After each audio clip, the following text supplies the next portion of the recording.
আসসালামু আলাইকুম এভরিওয়ান। বিলুর রান্নাঘরে আপনাদের সকলকে স্বাগত জানিয়ে আজকে নিয়ে চলে এসেছি নতুন একটা রেসিপি।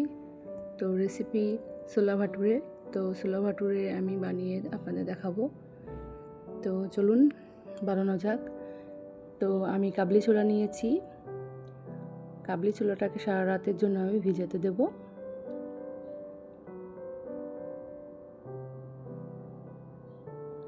দেখুন সারা রাত ভিজে কতটা ফুলে উঠেছে। এবার আমি ভালোভাবে ধুয়ে নিয়ে প্রেসার কুকারে সিদ্ধ করতে দেব। তারপর লবণ দেব, হলুদ দেব, তেজপাতা, দারচিনি, লং, এলাচ, জল দিয়ে আমি প্রেসারে ঢাকনা মেরে সিদ্ধ করতে দেব।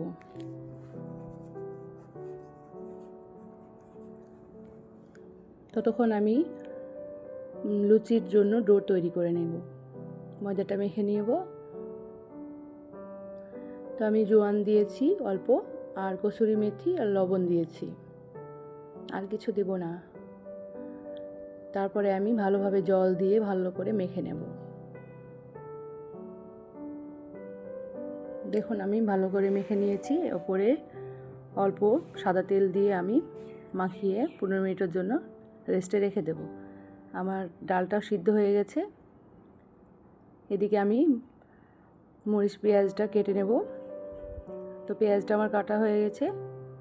কাঁচা মরিচটা আমি কেটে নিলাম এবং একটা চপারের সাহায্যে আমি ফাইন চপ করে নেব। তো পেঁয়াজ, রসুন, আদা ভালোভাবে ফাইন চপ করে নেব আমি।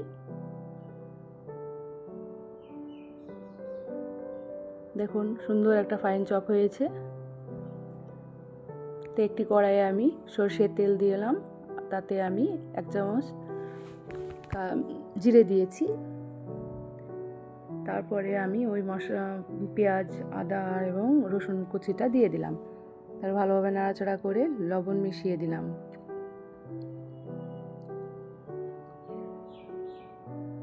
তারপরে কাঁচা লঙ্কা কুচি করে রেখেছিলাম সেটাও দিয়ে দিলাম। তারপর ভালোভাবে নাড়াচাড়া করে আমি টমেটোটা দিয়ে দেবো। টমেটোটা আমি চপ করে রেখেছিলাম সেটাও দিয়ে দিলাম।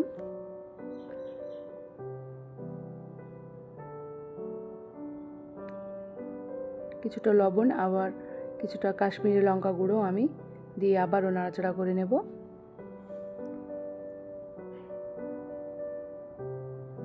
দেখুন মশলাটা আমার অনেক কষানো হয়ে গেছে। তারপর আমি 2 চামচ কসুরি মেথি, আমচুর পাউডার, ধনিয়া পাউডার, চাট মশলা দেব।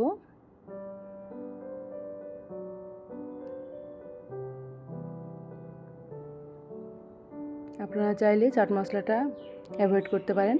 তারপরে আমি 4 ভাগের 1 ভাগ আমি কাবলি ছোলাটা নেব। তারপর কাবলি ছোলাটাকে আমি একটু ম্যাশ করে নেব।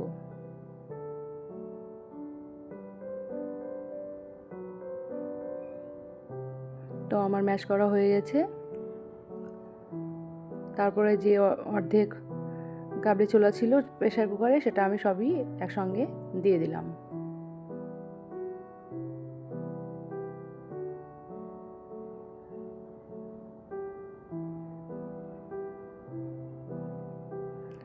আমার লবণ কম লাগছিল, সেই জন্য আমি একটু লবণ দিয়েছি।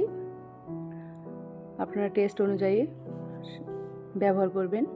তো এদিকে একটা আমি ফ্রাইং প্যানে আমি 2 চামচ ঘি এবং কাঁচা রসুন কুচি করেছি এবং 1 চামচ কসুরি মেথি, 1 চামচ কাশ্মীরি লঙ্কা গুঁড়ো দিয়ে ফ্রাই করে নেব।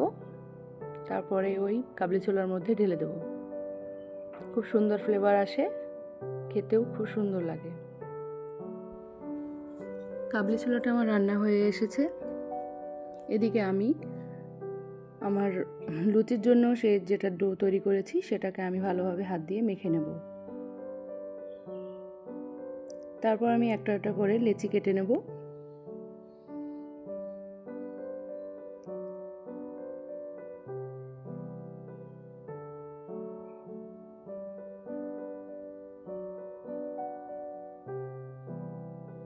দেখুন সব আমার লেচি কাটা হয়ে গেছে আমার। তো একটা বেলে দেখাচ্ছি আপনাদের।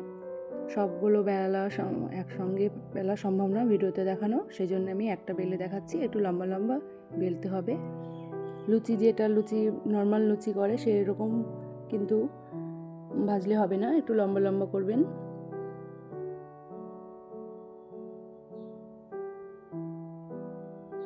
তো এদিকে আমার সবকটা লুচি একসঙ্গে সব ভেজে নেব আমি। সবগুলো লুচি ভাজা হয়ে গেছে আমার, এই দেখুন খুব সুন্দর একটা কালার এসেছে। তো ভিডিওটা যদি ভালো লাগে প্লিজ লাইক, কমেন্ট এবং শেয়ার করবেন। আমার চ্যানেলটিকে সাবস্ক্রাইব করে আমার পাশেই থাকবেন। আজকের মতো এই পর্যন্তই, আবার আসবো নেক্সট কোনো রেসিপি নিয়ে।